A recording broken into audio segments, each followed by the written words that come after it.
Hi, my name is Bhanuka. I'm the founder of Surge. Surge is a digital consulting firm that helps businesses around the world build products and drive growth.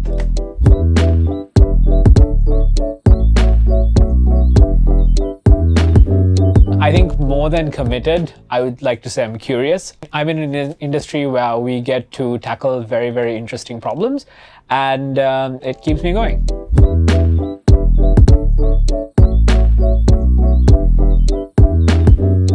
So the nature of our business is very different from like a lot of companies. We are essentially a service provider.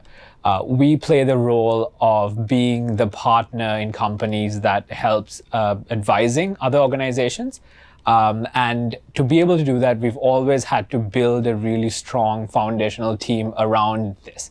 Over the last 7 years, we've been able to kind of come to this point where there are different layers of the organization and different consulting roles and different leads that can take on different aspects of the business. And because of that, at this point, I've been able to free up a lot of my time so that the company can kind of tackle problems by themselves.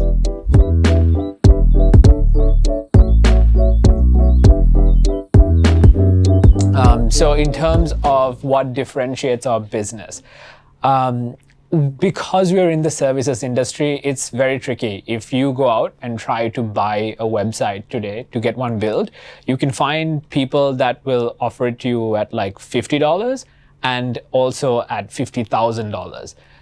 And because of that, things like price really aren't a factor, or at least aren't as high of a factor in the industry that we're in. So what actually differentiates us is really the ability to solve problems at scale. We have a pretty large team that has cross-domain expertise, worked with different parts of the world, solving completely different questions. And because of that, our differentiating factor is really kind of the experience and the expertise that we bring to the table.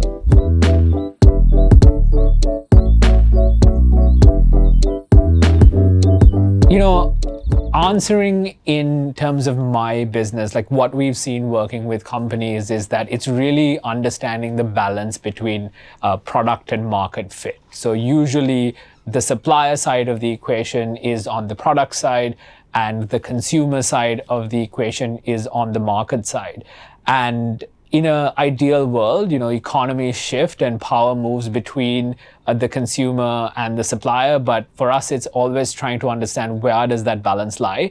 And the closer you are to be able to operate in that balance is really where you can create value. And for us, we kind of see us always operating in this fine line, understanding where to place ourselves. So in that setting, I don't think there is either a consumer or supplier side that makes the benefit, but somewhere in the middle.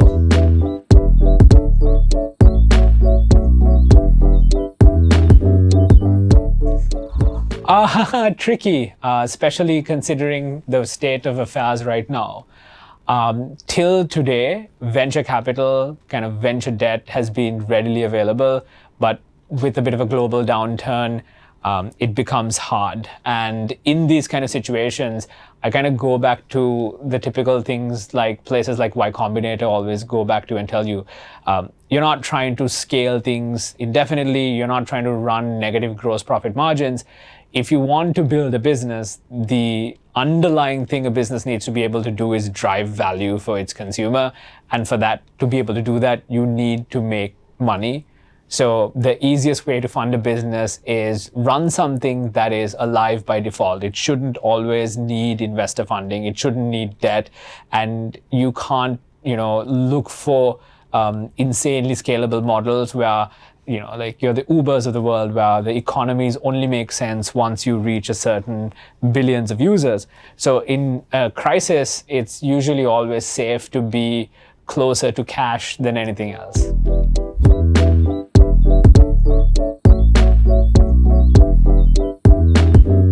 Unreasonably high, probably not the best thing. I'm privileged in a sense where I came from an upbringing where I didn't have to worry about putting food on the table or paying rent, and because of that, I think I've been more accustomed to risk. we've made a lot of bets where if things went wrong, we would have lost everything. But I've always been comfortable with the notion of having to build from scratch again if we had to. And because of that, risk is not a foreign concept. And, personally, it's as long as the risk is calculated and it's a very educated guess, I'm more than happy to make it.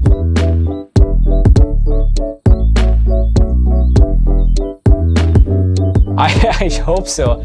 We're in a technology business. We build technology for our customers every single day. And the way we generate efficiencies in the work that we do is by technology. So hopefully, yeah, I think technology is something that always changes, and it's always a learning process to make sure that you're up to date, you're using the right tools for the job, and you're also recommending the right tools so that your end consumers finally use the right things and products. So, yeah, I think we are.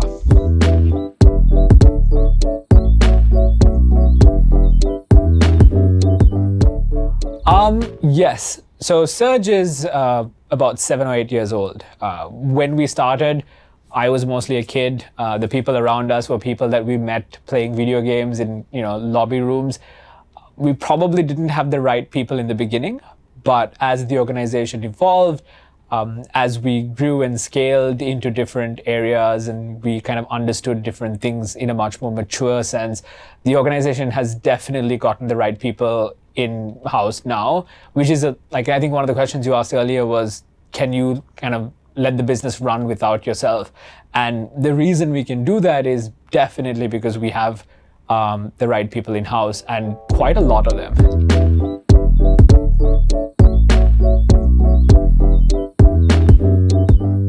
I don't know. Besides the large amount of coffee and the fact that this is probably a fun thing to do and me not knowing what else to do with my time, it's really just the notion of building things to pass time has usually been what it has been. But I don't honestly know the answer to that question.